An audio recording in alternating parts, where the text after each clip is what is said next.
Bonjour, merci de vous joindre à nous pour une nouvelle édition d'EuroQuestions, notre série de webinaires courts où nous décryptons l'actualité européenne et nous présentons nos travaux 2 mercredis par mois. Aujourd'hui, nous sommes ravis d'accueillir Sébastien Maillard, directeur de l'Institut Jacques Delors, qui a lancé notre série sur les élections allemandes avec sa publication Quelles ambitions pour les Verts allemands, parue la semaine dernière. Il va de soi que ces élections seront scrutées partout en Europe, puisqu'au-delà de marquer le départ de la chancelière Merkel, elles pourraient voir l'avènement d'un nouvel équilibre politique en Allemagne. C'est pourquoi Sébastien Maillard décryptera aujourd'hui pour nous les enjeux de cette élection et plus particulièrement le rôle que pourraient y avoir les Verts. Avant de céder la parole, je vous rappelle qu'un outil questions-réponses est disponible en bas de votre écran. Il vous permettra de poser toutes vos questions que je relayerai à Sébastien dans la seconde partie de ce webinaire de 30 minutes. Je vous souhaite un très bon Euro-question et je cède la parole à Sébastien pour sa présentation. Merci Mathieu, et effectivement très heureux de redémarrer cette série régulière d'Euro-questions de l'Institut Jacques Delors. Et nous démarrons effectivement avec un sujet d'actualité qui ne cesse de grandir sur les élections allemandes, puisque le grand jour de ces élections approche, et plus on s'en approche, plus le scrutin s'avère serré et l'issue très ouverte. Ce sont des élections donc très incertaines qui comptent pour au moins deux raisons. La première, je dirais structurellement, c'est que l'Allemagne, c'est la première puissance économique de l'Union européenne, c'est le fondateur de la construction européenne, qui a été tantôt moteur, tantôt aussi frein de cette intégration européenne. La deuxième raison, elle est plus circonstante, parce que ça, on aurait pu le dire déjà il y a 4 ans pour toutes les législatives, mais pour celle-ci, c'est le premier scrutin pour succéder, Mathieu l'a dit, pour succéder à Angela Merkel. C'est la première fois, en fait, depuis même 1949, qu'un chancelier sortant ne se présente pas. Et donc, Angela Merkel, on sait, ça fait depuis plus de 16 ans qu'elle est à la chancellerie, depuis 2005. Même au-delà de Angela Merkel, c'est donc 16 ans de pouvoir de son parti, la CDU. Et on peut aussi y associer en grande partie le SPD, puisqu'ils ont été aussi 12 ans en coalition. Alors pourquoi dans ce contexte s'intéresser particulièrement aux Verts pour ce scrutin? Je dirais d'une part, c'est que c'est aujourd'hui un parti qui est pris au sérieux, qui est au centre du jeu politique pour définir l'après-Merkel. Deuxièmement, aujourd'hui, c'est une force d'opposition qui incarne une certaine alternance sur le fond dans ses propositions pour l'Allemagne. Puis troisièmement, c'est que l'arrivée, ou plutôt peut-être le retour au pouvoir des Verts dans une coalition aura non seulement des effets sur la politique allemande, mais aura aussi peut-être aussi quelques conséquences pour l'Europe et pour l'intégration européenne. Je voudrais d'abord, avant justement de revenir sur les Verts, donner quelques éléments de contexte pour ces élections. Peut-être d'abord rappeler une évidence, en particulier pour nos auditeurs français, c'est qu'on parle bien d'élections législatives. Hein, c'est vrai qu'on fait souvent le parallèle avec, d'une part, les législatives allemandes et la présidentielle en France, dont on parle déjà beaucoup en France, mais là, il s'agit effectivement des Allemands élisent leurs députés pour 4 ans, dans presque 300 circonscriptions.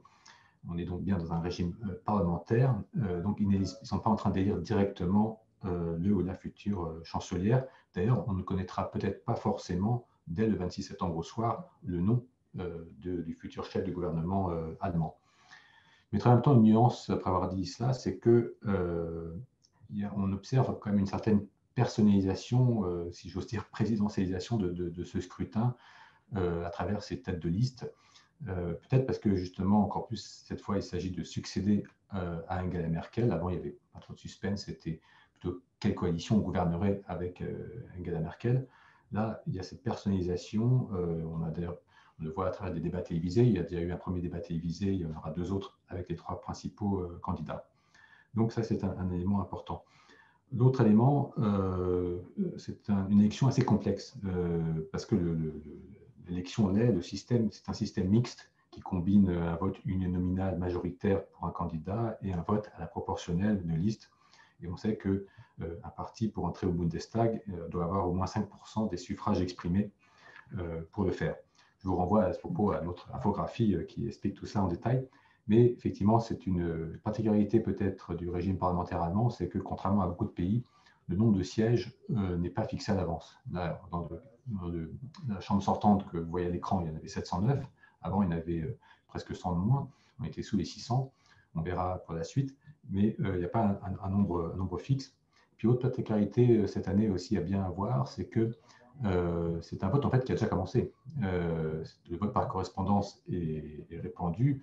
On s'attend presque à ce qu'il y ait plus de 60% du vote par correspondance, ce qui veut dire que en fait, le 26 septembre, je dirais, c'est le terme de cette élection, mais qui a déjà commencé. Et puis, dernier élément de contexte, ces élections s'inscrivent dans une année électorale, Wahljahr, comme on dit en allemand, donc une année jalonnée de plusieurs élections. Donc là, on parle des législatives au niveau fédéral, au niveau national, mais il y a eu des élections régionales. Il y en aura d'ailleurs d'autres le 26 septembre, le jour même à Berlin, où d'ailleurs les Verts sont très attendus, et le même jour aussi dans le Land au nord là, de Mecklembourg-Poméranie occidentale. Il y en a eu plus tôt cette année dans le Bade-Württemberg et aussi dans le Rhénanie-Palatinat, c'était au mois de mars. On a eu en juin en Saxe-Anhalt. Il y a aussi eu des élections municipales. Et donc, on est dans un État fédéral. Et là-dessus, effectivement, donc les Länder, on sait, on l'a vu d'ailleurs pendant la gestion de la pandémie, comptent beaucoup. Donc, c'est aussi pour relativiser la place des élections fédérales dans un État comme l'Allemagne, où les élections aussi des Landes compte beaucoup aussi pour la politique du pays. Alors, les Verts dans tout ça.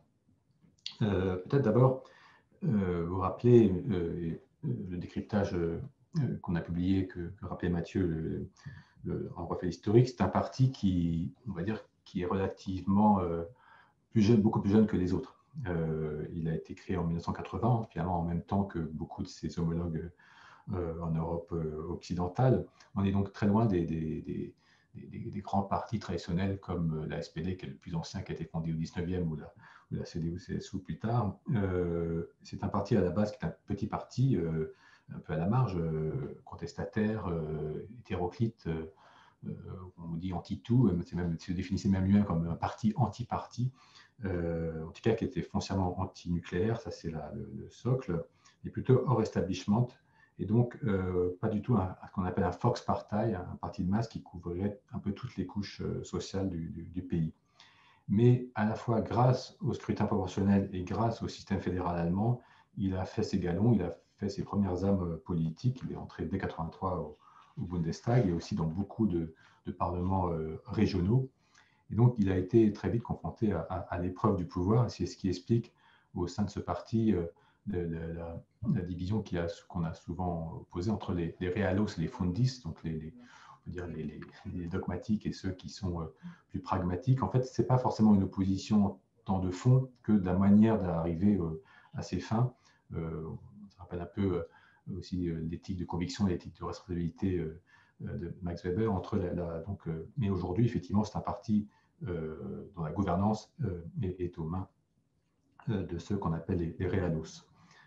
C'est un parti qui s'est donc normalisé, qui s'est vraiment installé dans le paysage politique allemand, quitte à faire quelques contorsions idéologiques, mais qui se montre très ouvert au compromis. Ce n'est pas un parti qui fait peur. C'est même pas l'industrie, je dirais. On le voit d'ailleurs dans le Land du Bade-Württemberg, où non seulement il participe à la coalition, mais il en est à la tête avec Winfried Kretschmann, qui est au pouvoir depuis 2011 et puis qui a été reconduit en mars dernier, toujours en coalition avec les chrétiens-démocrates, qui gouvernent aussi avec les Verts dans le Land de Hesse.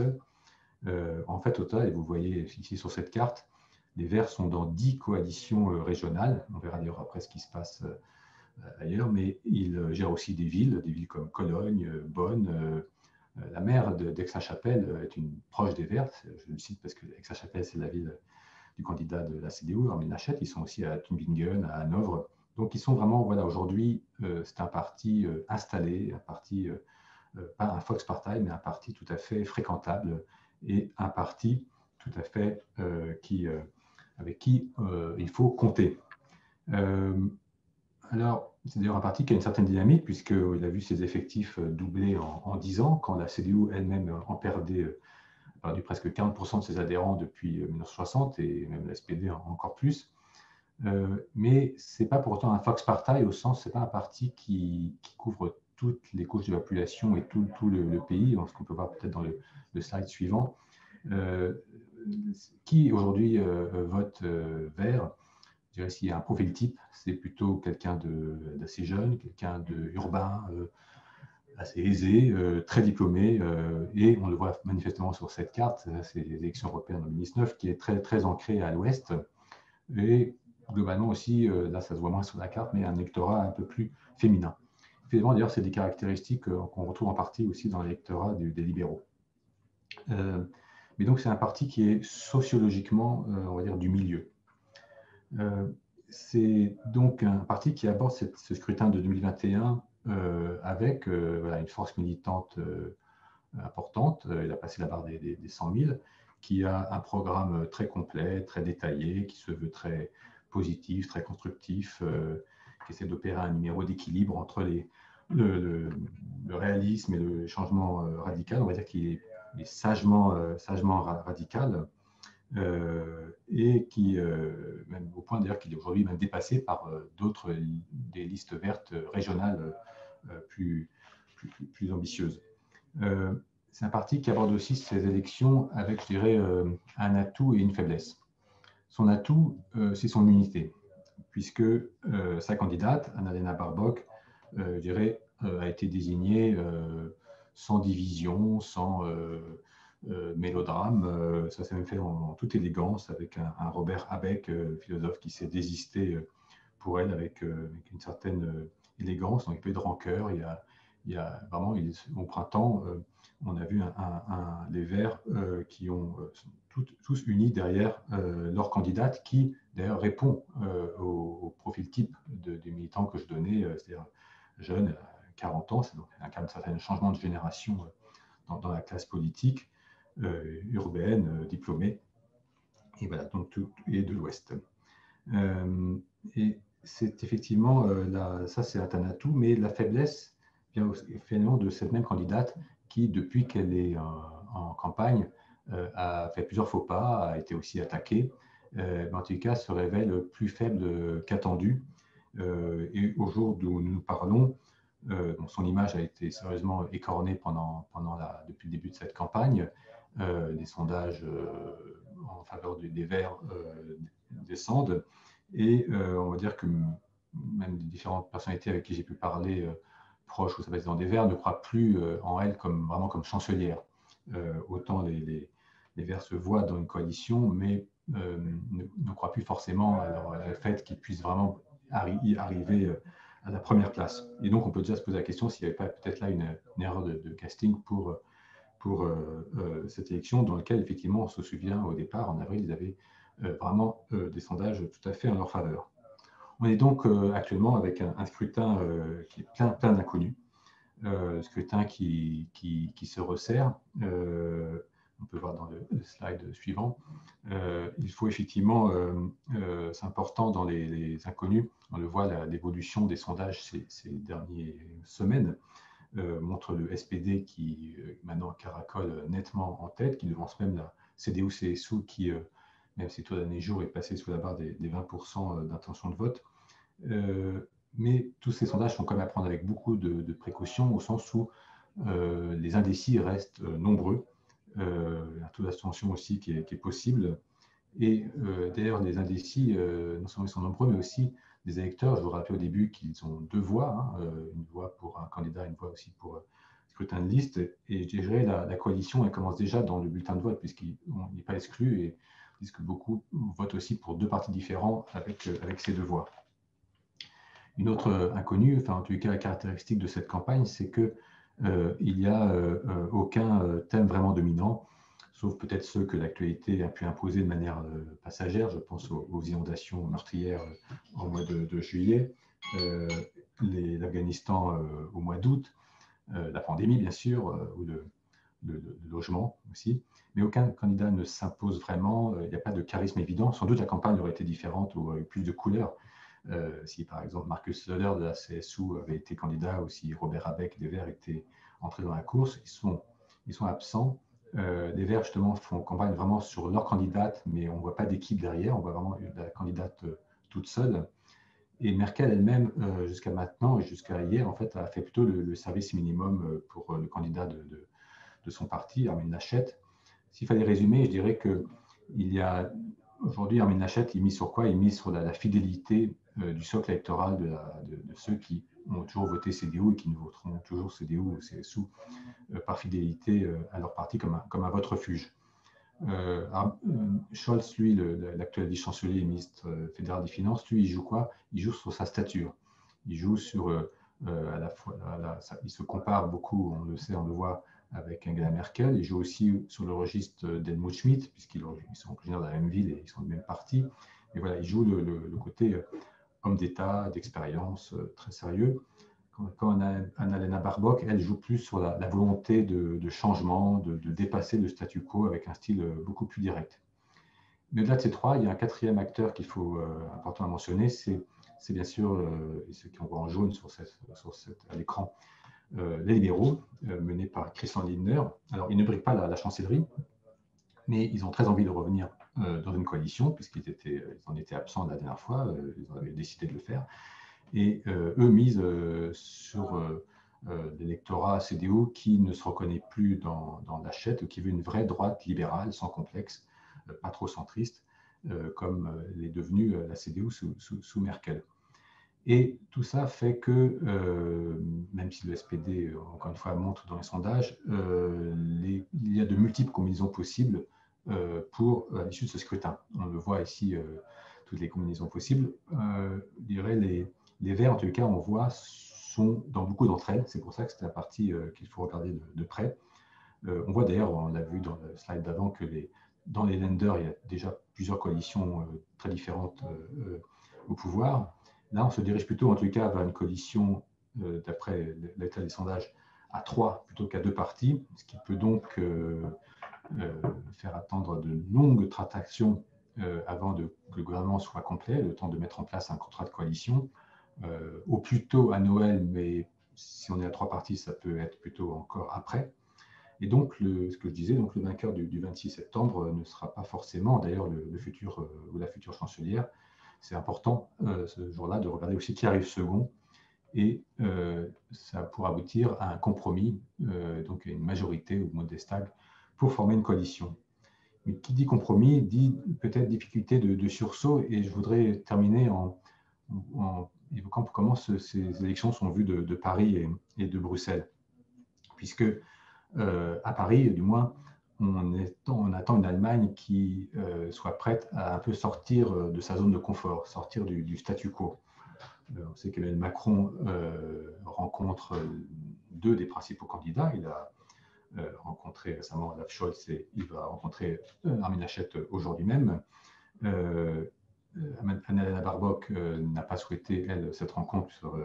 Elle a d'ailleurs dit qu'elle réserverait son premier déplacement à Bruxelles, mais les Verts sont, je dirais, plutôt bien vus à Paris, puisqu'on sait qu'avec eux, une relance de l'Europe, une discussion sur le pacte de stabilité, sur la création de ressources propres, même sur la notion d'Europe plus géopolitique, est bien accueillie, alors qu'à Paris, toujours, on s'inquiète plus peut-être de comment composer avec une coalition où les libéraux, les FDP seraient très présents.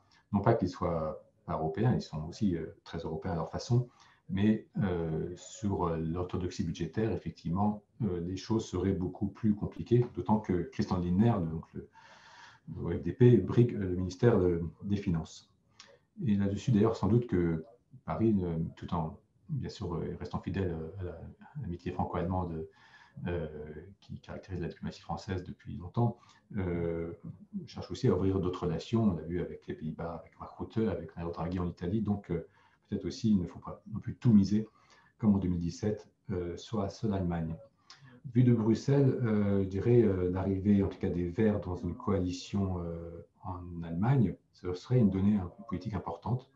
Les Verts sont déjà au pouvoir en Belgique, on participe au pouvoir en Autriche, en Irlande, au Luxembourg, en Finlande, en Suède, mais avec l'Allemagne, bien sûr, on change d'échelle, on est dans, comme je disais, la première puissance de l'Europe, et ce serait peut-être utile aussi pour Ursula von der Leyen, pour son pacte vert, pour le paquet Fit for 55 qu'elle a présenté récemment. Et ça peut aussi me conforter aussi des partis verts dans d'autres pays, comme par exemple en Hongrie, qui auront aussi un scrutin important en 2022.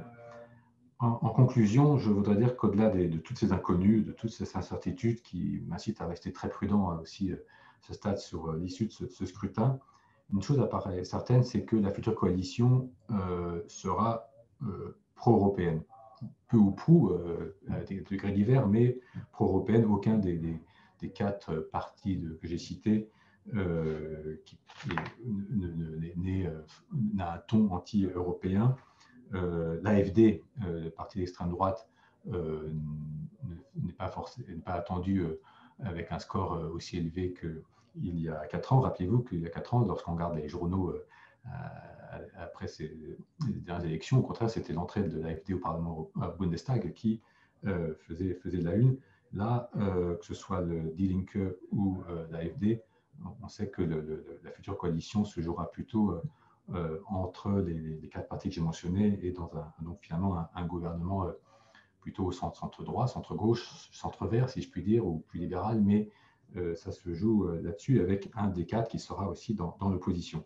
Mais ça veut dire aussi un risque d'un Parlement allemand très éclaté, une majorité donc très longue à trouver, qui sera peut-être fragile, qui sera dominé davantage par le souci de compromis, avec un risque de paralysie ou de fragilité, et qui peut-être risque loin d'être de l'esprit d'audace qu'appellent tous les défis de notre temps. Voilà ce que je voulais dire à ce stade, à l'approche de ce scrutin, et bien sûr je suis ouvert aux questions pour le temps qui nous reste. Merci beaucoup. En effet, on a reçu les questions de nos auditeurs, donc je vais en présenter 2 ou 3 à la suite, puis vous laisser le temps de répondre. Alors, une première question d'un auditeur, est-ce qu'une coalition Rot-Rot-Grünen, soit le SPD, Die Linke et Die Grünen, est possible? Et quel serait l'impact sur l'intégration européenne d'un gouvernement allemand à gauche? Une autre question plutôt sur l'AfD. Comment expliquer ce recul de l'AfD par rapport au scrutin précédent? Peut-être une troisième question. Oui. Question assez simple. Est-ce que le gouvernement français se voit travailler avec le Parti vert allemand? Je commencerai avec la dernière question qui est peut-être la plus facile et à laquelle j'ai en partie répondu. C'est oui, tout à fait. Autant bien sûr, on sait bien que sur les questions de nucléaire, là, c'est des sujets qui fâchent, mais les Verts, et c'était déjà vrai aussi pendant l'élection européenne en 2019, les Verts sont des interlocuteurs avec lesquels les partis En Marche, les autres partis en France en tout cas, se sentent à l'aise parce que effectivement leur parti pris européen est tout à fait en phase avec aussi les priorités d'Emmanuel Macron. Peut-être une différence, c'est que les Verts allemands eux, misent beaucoup plus sur le Parlement européen que sur le Conseil. On n'a pas forcément les mêmes institutions en tête à Paris, à Berlin à ce propos, mais c'est vraiment un parti avec lequel le gouvernement français actuel se verrait bien de travailler, encore une fois, peut-être plus facilement qu'avec les libéraux sur plusieurs aspects. Même si effectivement, il y a, encore une fois, sur les questions d'énergie ou de défense, bien sûr, les différences se verront. Mais on sait aussi bien que, encore une fois, comme je disais, que les Verts ne seront pas tout seuls dans une coalition, par définition, ils eux-mêmes devront composer en Allemagne avec les positions des autres partis. Sur une coalition rouge-rouge-verte, c'est vraiment sans doute la moins probable. Les Die Linke, on le voyait dans les scènes d'avance, sont assez, non pas en poupe, sont pas forcément du tout les favoris. Donc, effectivement, Scholz n'a pas ouvertement écarté l'idée de gouverner avec eux comme essaie de piéger Armin Laschet, mais c'est vraiment pas du tout le cas de figure attendu, du moins à ce stade. Ce serait là pour le coup une réelle surprise, et bien sûr il y a un événement majeur politique pour le reste de l'Europe.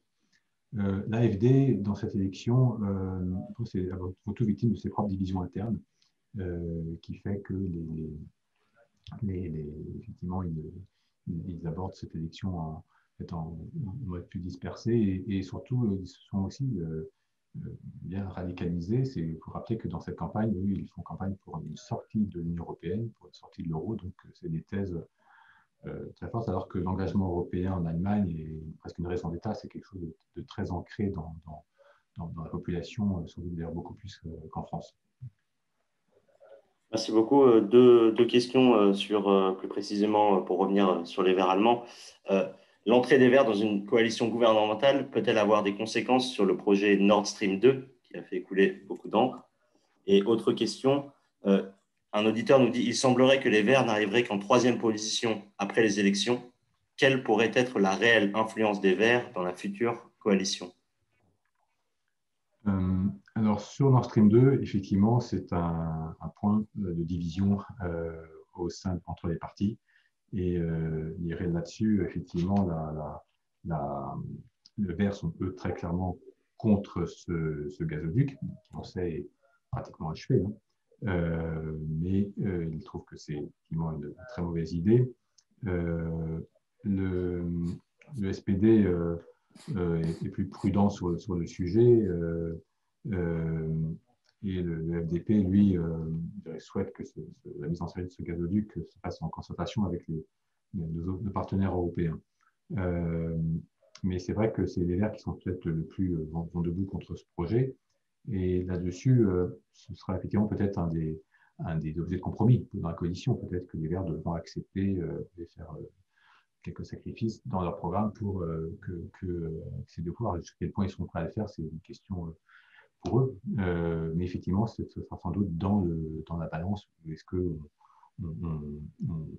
on est prêt à renoncer au pouvoir juste parce qu'effectivement, on n'accepte pas d'entrer dans un gouvernement qui ne renoncerait pas à Nord Stream 2. Ce serait peut-être étonnant, mais en tout cas, c'est effectivement ouvert d'en décider.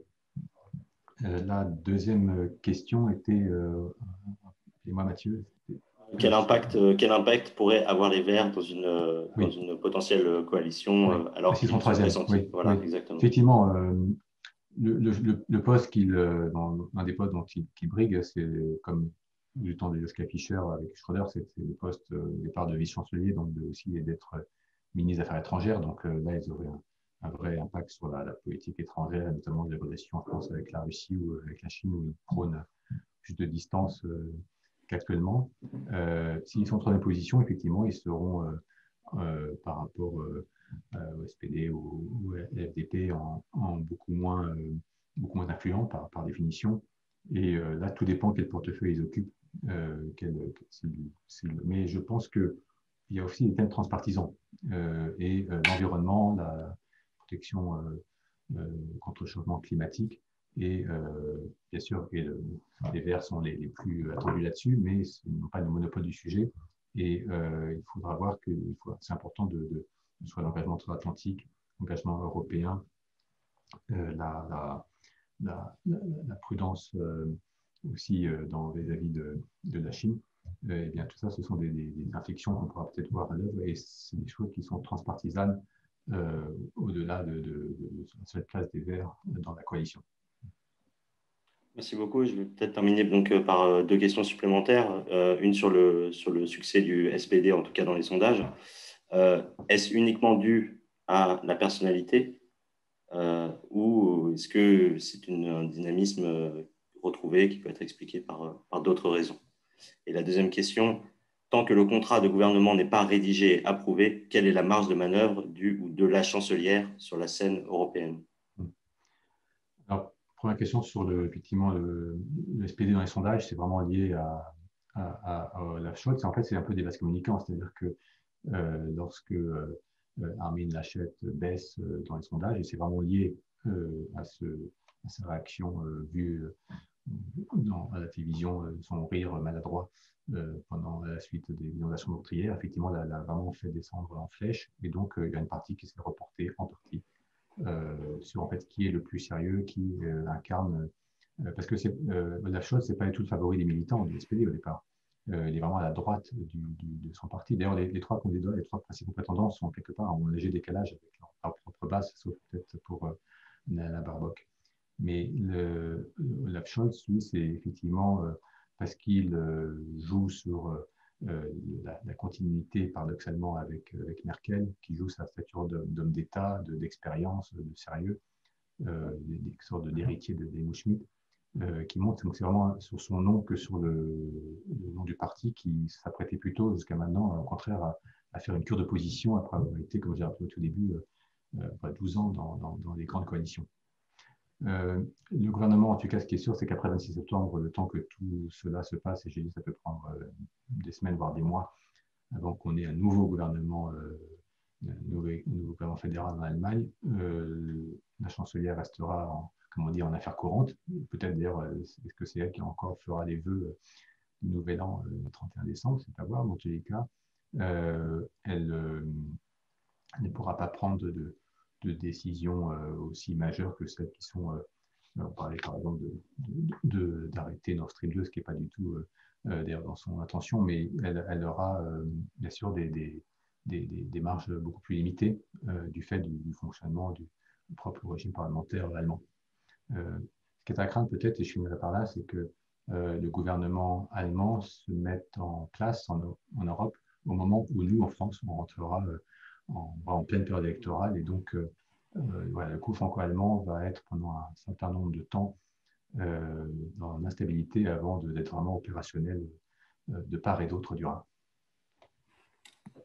Merci beaucoup. Et merci beaucoup de vous être joint à nous pour ce webinaire. Avant de clore cette élection, cette question, pardon, je vous rappelle la publication de Sébastien Maillard, Quelles ambitions pour les Verts allemands, que vous pouvez retrouver sur notre site.